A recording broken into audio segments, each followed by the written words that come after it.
Hey everyone, I'm Buster Green. Welcome back to the channel. So we've been covering the Maya Imamorei scandal for the past week, and the consensus that's kind of washing in now is that Mayagate is basically over, but there are still a few micro updates I want to put down on the record as I'm still following the case day by day.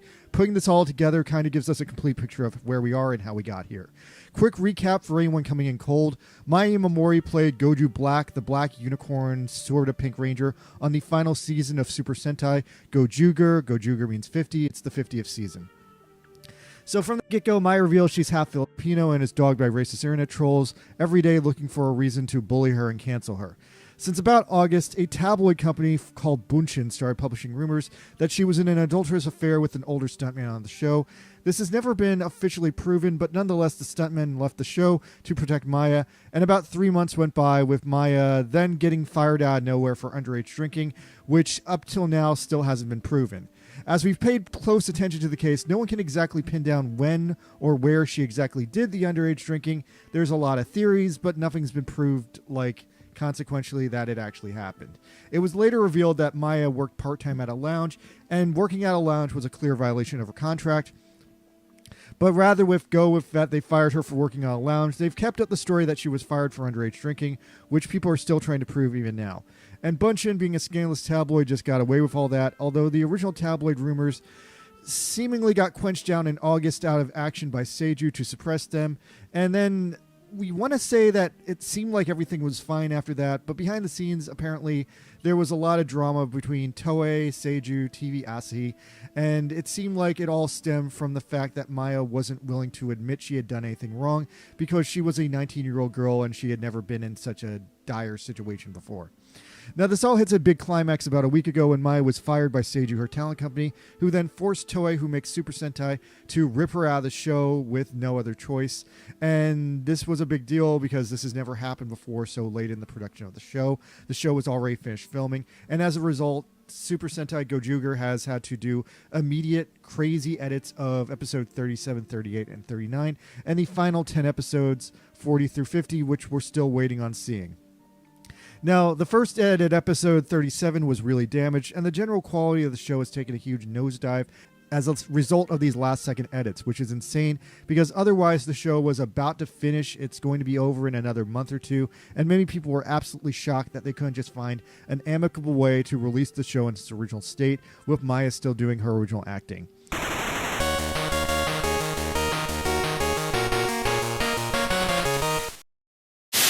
この番組は予覧のスポンサーの提供でお送りします。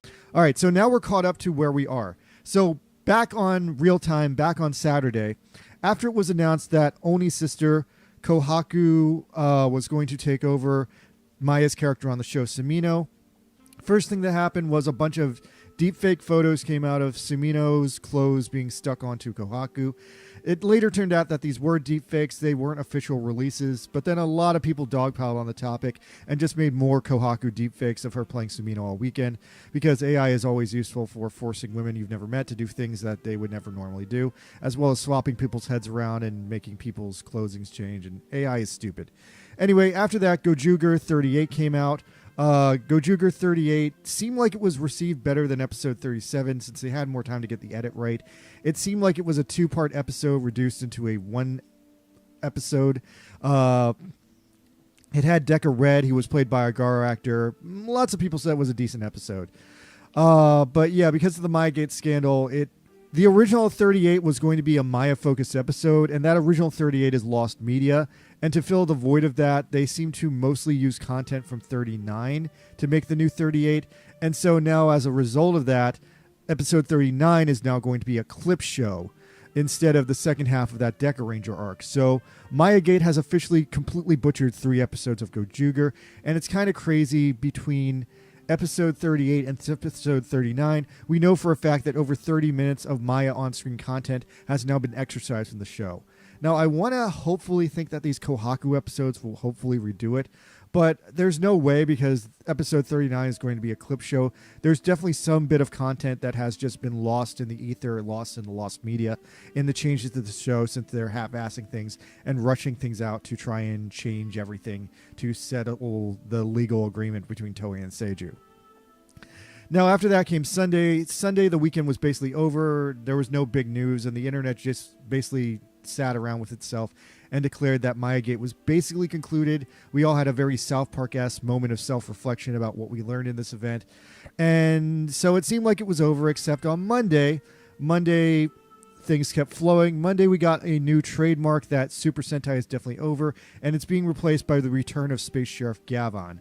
We got Toei filing a new trademark confirming that the show replacing Super Sentai will be a new season of the 1980s Toku hit Space Sheriff Gavon, tentatively named Super Space Sheriff Gavon Infinity, confirming the earlier news that Super Sentai is definitely getting replaced by a Space Sheriff Gavon reboot. I love Space Sheriff Gavon, so I'm really happy about this. Although most of the reasons I love Space Sheriff Gavon is because it's got like this really hardcore, manly 80s vibe, and I'm very curious if they can pull that off in 2025. Anyway, so yeah, we're definitely getting a Gavon reboot replacing Super Sentai, and that is cool because Toei can release Space Sheriff Gavon internationally because they're not stuck under that draconian deal like they are with Hasbro and Power Rangers. However, that isn't all, because then we got more news out of Maya Gate on Monday. So on Monday, Seju once again reared their head and appeared with pure malice in their hearts and attacked another project Maya is involved in. So apparently, no one really remembered this until now. There's another movie coming out that Maya is involved with. And unlike GoZyuger, like GoZyuger, I guess this is similar that it's a project that was filmed a long time ago, and it's fully filmed, and it's only coming out now. Now, this is a smaller, almost indie-level movie called either The Girl at the End of the Line or The Girl at the End of the Station.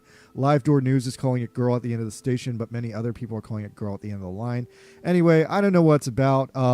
If I had to take a wild guess, I'd say it's a drama mystery film. Anyway, apparently the film has been in development for over 9 years, and it actually filmed quite some time ago. I'm getting the vibe that it filmed around 3 years ago, around right when Seju was first established as an agency. Anyway, so since the film is already in the can, Maya Imamorei is in it, but because it was filmed 3 years ago when she was first starting her career, she's not even a main character. I'm getting the information that she's either a supporting character or maybe as low as an extra in the film. Like, I get her role as just classmate in a classroom. Yeah, this was apparently filmed very early in the early phases of her acting career. But ironically, it's just releasing now in the hotbed of the Maya Gate Seju Toei scandal. So apparently because Seju has absolute control over Maya's face and image, and the copyrights related to it, I guess Seju must have been involved when she filmed this. If not, I'm surprised and confused. But anyway, so they've been attacking this film, and they've tried to block its release in the past week because Maya is in it. Now, finally on Monday, the director, sounding slightly offended at the whole mess, put out this long and fairly complicated statement. This being relayed by Live Door News. Here's the director's statement.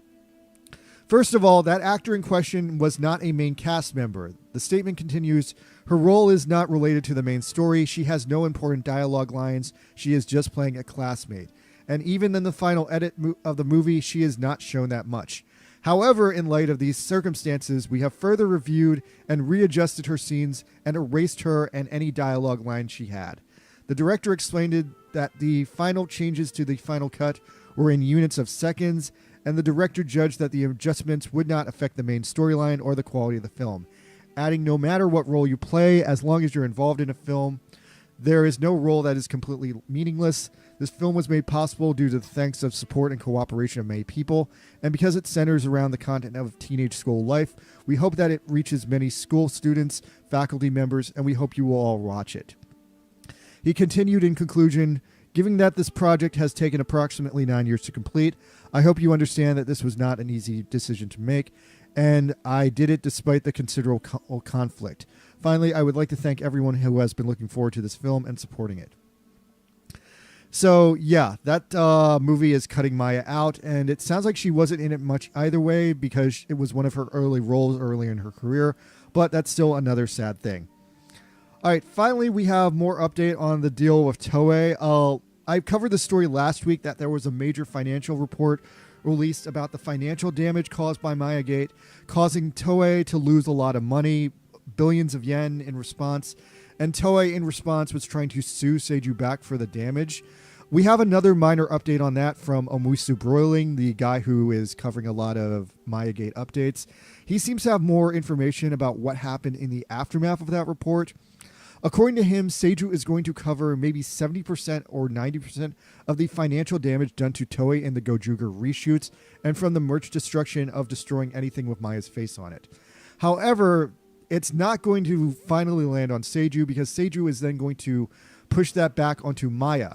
Seju is going to try to sue Maya back for the money Toei takes from them, meaning that there's a chain of suings going. Toei is suing Seju, and Seju is suing Maya, and then Maya might be shouldered with hundreds of millions of yen worth of debt because now she's going to have to pay back Seju to pay back Toei to do her own reshoots, which no one really wants. Now, Broiling did seem optimistic that Maya would be able to re-enter the Japanese acting sphere. Just with a damaged reputation and history, she would no longer be able to play like cutesy characters or characters on child shows, but she would have to work up either doing TV dramas or other movies that have lower standards for like human decency, to put it lightly. Anyway, so going back around, I want to talk about the conclusions the fandom was drawing on Sunday, that even though we're reaching the point in GoZyuger where Kohaku will take over Maya, please don't lose sight of the fact that for Maya, the situation is ongoing, and it seems like no matter what happens, she's just getting a bad deal in the end. It will be interesting going forward to see if Seju does proceed to pushing down the charges onto Maya or proceeds to do further attacks against Maya's career and public persona. But it does seem that Maya might be able to save her career if she plays her cards right, but it does seem like this is a bad situation for Maya in the end. If Maya wants to remain living in Japan after the scandal, she's going to be viewed as tainted goods, and it's going to be really difficult for her to stay on the air unless she does take on these more seedier roles or become like an AV actress. I still think the best option for Maya is if she can put Japan behind her. There's a good chance she could bounce back at the same level she was previously at in the Philippines or the US. But yeah, everyone feels bad for Maya at this point, and it seems like Maya's career is just not going to be in a good place after this, especially as Seju keeps trying to punish Maya for things that still haven't been publicly proven and things that are still slightly unclear as to what they are. All right, well, that's all for me, you guys. I do got to go today. I've got a lot going on, but yeah, Mayagate just continues to be a pretty shitty situation for everyone involved. And I still am sad that GoZyuger has lost media. This movie now has to edit itself. And if it does seem that Seju is going to push the charges onto Maya in the end, that's pretty shitty. All right, so that's the update. I got to go. Thanks for everything.